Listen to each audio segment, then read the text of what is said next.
Stress है, anxiety है, depression है, लेकिन ये कंसिस्टेंटली बढ़ रहा है।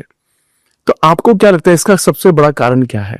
आई थिंक दो चीजें मुझे लगती है, एक डिजायर्स बहुत सारी और एक एक्सपेक्टेशंस। सब जगह से हमें उम्मीद लगा लेना और फिर वो पूरी नहीं होना, और पूरी नहीं होना तो डिप्रेस्ड हो जाना।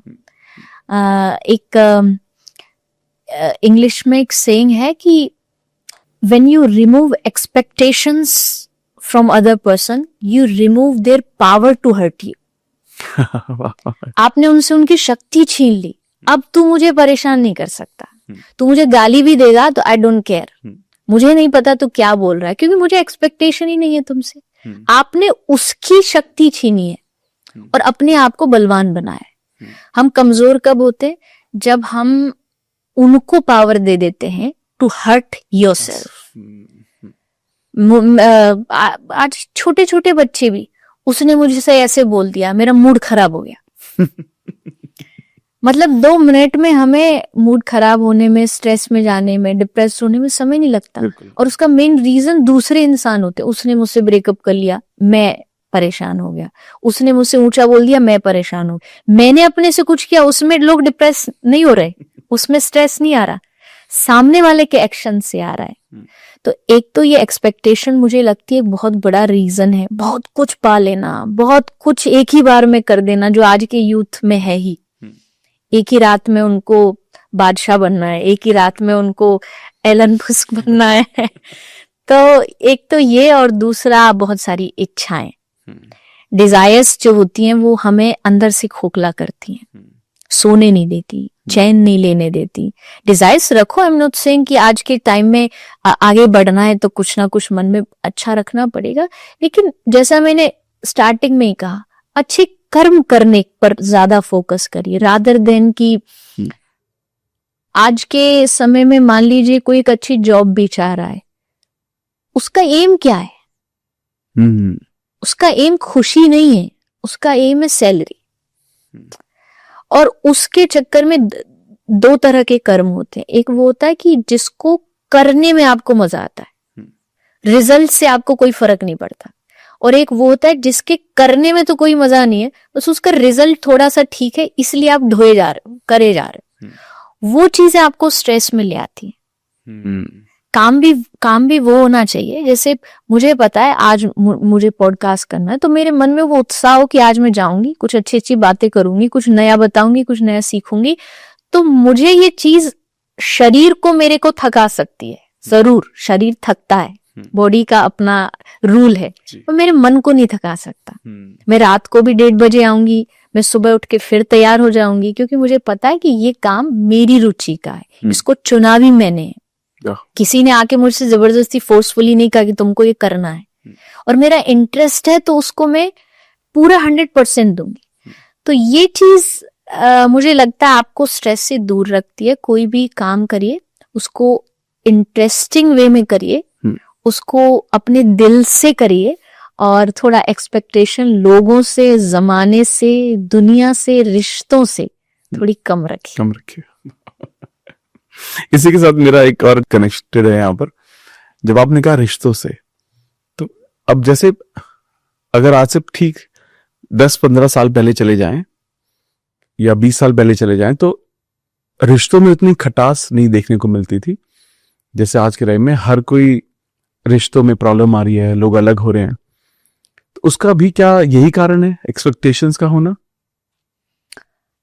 ये भी है, और दूसरा कोई रिश्तों में झुकना नहीं चाहता। सब अपना पल्ला भारी रखना चाहते हैं। किसी को ये मंजूर नहीं है कि चलो इस रिश्ते को बचाना है तो थोड़ा सा नीचे हम अपनी बात को कर लें, क्योंकि मुझे लगता है कि रिश्तों की मजबूती तभी बनती है, कभी कुछ अनकहा सुन लिया जाए और कुछ कहा हुआ अनसुना कर दिया जाए, ऐसे ही गाड़ी चलेगी। कभी आपकी मान ली जाए तो कभी मेरे हिस्से की बात आप मान लें। ये हर रिश्ते में ये नियम लागू होता है। अगर ये आप कर पा रहे हो तो आपके रिश्ते में ऊंच नीच तो आएगी। इस दुनिया में कोई रिश्ता ऐसा नहीं है जो एक ही ट्रैक पर चला हो। कभी थोड़ा ऊपर जाता है, कभी नीचे भाव जाते हैं, लेकिन टूटेगा नहीं, रिश्ता खत्म नहीं होगा। आज के समय में जो हम देख रहे हैं कि हर छोटी छोटी बात पर तुमने ये नहीं किया तो ठीक है, हम ये रिश्ता तोड़ देते हैं। इसका मतलब है कि आप अपना कुछ मनवाना चाहते हो उनसे, और अपना मनवाने का मतलब प्यार नहीं होता, अपना मनवाने का मतलब तो स्वार्थ होता है। आप जब उनकी खुशी के लिए काम करने लग जाते हो, तब आप फिर रिश्तों को संभालना सीख जाते हो। तो ये एक कारण है, थोड़ा सा झुकना सीखना पड़ेगा। जो झुकना सीख गया वो रिश्तों को बचा लेगा, अकड़ वाला नहीं बचा सकता। अकड़ वाले का तो फिर धीरे धीरे सब संबंध, सब रिश्ते अपने आप खत्म हो जाएंगे, टूट जाएंगे। तो आई थिंक बहुत ही खूबसूरती से आपने ये बताया। मेरा एक और यहाँ पर सवाल है, जैसे शुरू में हमने एक बार कर्म के बारे में बात की थी, बहुत सारे जो लोग सफल होते हैं वो भी अक्सर आउट ऑफ रूडनेस ऑल्सो, मैंने उनको ये कहते हुए सुना है कि भक्ति कुछ नहीं है, भगवान कुछ नहीं है जी, या फिर कि ये सब चीजें तो ठीक है, कर्म प्रधान है, सबसे जरूरी है कर्म, और कर्म करोगे तो सब चीजें अपने आप ही मिल जाएंगी। और आज के वक्त में लोग जब इच्छाएं रखते हैं तो सिर्फ इच्छाओं के बारे में ही ज्यादा सोचते हैं, कर्म के बारे में कम से कम सोचने की कोशिश करते हैं, सोचते ही नहीं है। तो ये दोनों के कनेक्शन में मैं समझना चाहता हूं कि जो इंसान भगवान को नहीं मानता है और वो कहता है कि कर्म करो बाकी सब अपने आप ठीक हो जाएगा, पहला, हालांकि इसको छेड़ा है आपने शुरू में थोड़ा सा, और दूसरा वो इंसान जो सिर्फ सोच रहा है, अच्छा भगवान में मन लगा रहा है, हर चीज अच्छा कोशिश कर रहा है अच्छी अच्छी चीजें करने की, लेकिन कर्म नहीं कर रहा है। तो कैसे इन सब चीजों को बैलेंस करना, और क्या सही और क्या गलत है इसमें? हमारे देश का सबसे महत्वपूर्ण और श्रेष्ठ ग्रंथ माना जाता है भगवद गीता। हाँ। और भगवद गीता की शुरुआत ही श्री कृष्ण ने कर्म के उद्देश्य से अर्जुन को सुनाया है, क्योंकि अर्जुन थोड़ा घबरा रहा है कि मैं लड़ूं कि ना लड़ूं, मैं युद्ध करूं कि ना करूं। तब कृष्ण ने कमान हाथ में संभाली और कहा कि तू युद्ध कर, क्योंकि ये तू क्षत्रिय है और क्षत्रिय का कर्म है युद्ध करना। मैं एक ब्राह्मण को नहीं बोलता कि तू उठा धनुष बाण और लड़, क्योंकि श्री कृष्ण वैसे भी शांति प्रिय है। क्यों वो कहते कि तुमको युद्ध करना चाहिए? उन्होंने बार बार अर्जुन को जगाया है। असल में उन्होंने युद्ध के लिए आगे अर्जुन को बढ़ाया, क्योंकि वो जानते क्षत्रिय का धर्म है, कर्म है युद्ध करना। तो हमारे ग्रंथों ने कभी नहीं कहा कि आप कर्म से च्युत हो जाइए, विमुख हो जाइए, नहीं। कर्म प्रधान विश्व करी राखा, रामचरितमानस में गोस्वामी जी ने कहा कर्म की सबसे ज्यादा प्रधानता है। भगवद गीता में कृष्ण ने कहा कर्मण्येवाधिकारस्ते मा फलेषु कदाचन, वहां भी कर्म आ रहा है। हर शास्त्र ने कर्म को प्रधान बताया है। आप हाथ पर हाथ धर के नहीं बैठ सकते हैं। आप साधु हैं तब भी आपको भिक्षा के लिए तो जाना पड़ेगा, कर्म इतना तो करना ही पड़ेगा। तो भक्ति का मतलब आपको कर्म से दूर कर देना नहीं है, वो आपको कर्म के प्रति जागरूक करती है। दूसरा जो आपने कहा कि जो ऐसे लोग हैं कि हमें तो भजन करना है, बस कर्म की आवश्यकता नहीं है, एक बहुत हाई लेवल की स्टेज आती है भक्ति में जहां आपको कुछ नहीं करना पड़ता, भगवान आपके लिए करते हैं। और उसका हमने एग्जाम्पल हजारों बार भक्तों के चरित्र में देखा है। जैसे Narsinh Mehta for an example, एक नरसिंह मेहता भक्त हुए भगवान के। वो कुछ नहीं करते थे, वो दिन रात भगवान का भजन करते थे।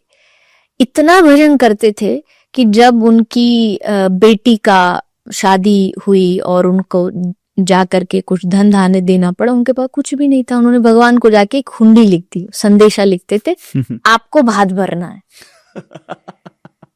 भगवान आए, पूरे गाजे बाजे के साथ आए और उस जमाने का 56 करोड़ का भात भर के गए। और ये कोई कहानियां नहीं है, ये कोई बनाई हुई कथाएं नहीं है, ये रियलिटी है। तो ये एक स्थिति आ गई जहां भगवान स्वयं आए, आपके लिए कर्म करके गए। एक और भक्त हुए भक्तमाल में, माधवदास जी, जगन्नाथपुरी में।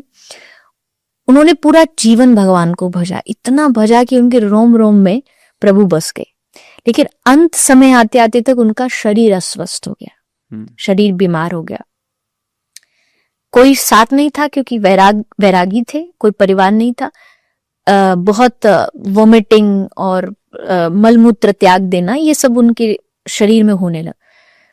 तो उन्होंने भगवान को कहा कि अब तू बता मैं क्या करूं, मैंने तेरे लिए दुनिया छोड़ी, अब तू बता मैं क्या करूं। तो भगवान खुद बच्चे का वेश बना के आए। उन्होंने उनके मलमूत्र तक के कपड़े धोए, उनकी सफाई करी और उनसे ये कहा कि माधवदास तुम अपना रोग मुझे दे दो। और भगवान जगन्नाथ ने वो रोग खुद ले लिया। आज तक वो परंपरा है, जगन्नाथ रथ यात्रा से पहले जगन्नाथ प्रभु 15 दिन बीमार पड़ते हैं। शायद अगर आपने सुना हो तो हर रथ यात्रा से पहले जगन्नाथ भगवान का 15 दिन मंदिर बंद हो जाता है। क्यों? बीमार है। बीमार क्यों? क्योंकि उन्होंने माधवदास का रोग लिया था, अपने भक्त का रोग लिया था।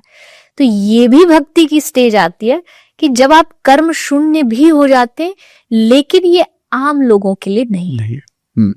ये आम लोगों के लिए तो आपको भगवान ने कहा है कि मैंने तुमको बुद्धि दी, सोचने की शक्ति दी, हाथ दिए, पैर दिए, मेहनत करो, कर्म करो, खाओ, पूरी सच्चाई से करो।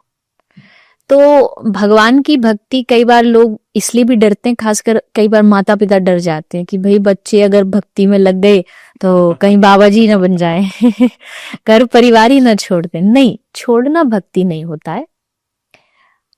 असल में मुझे लगता है कि समाज को जोड़ना ही भक्ति है। छोड़ने से ज्यादा समाज को जोड़ना आपको आना चाहिए, तब आप भक्ति कर सकते हैं।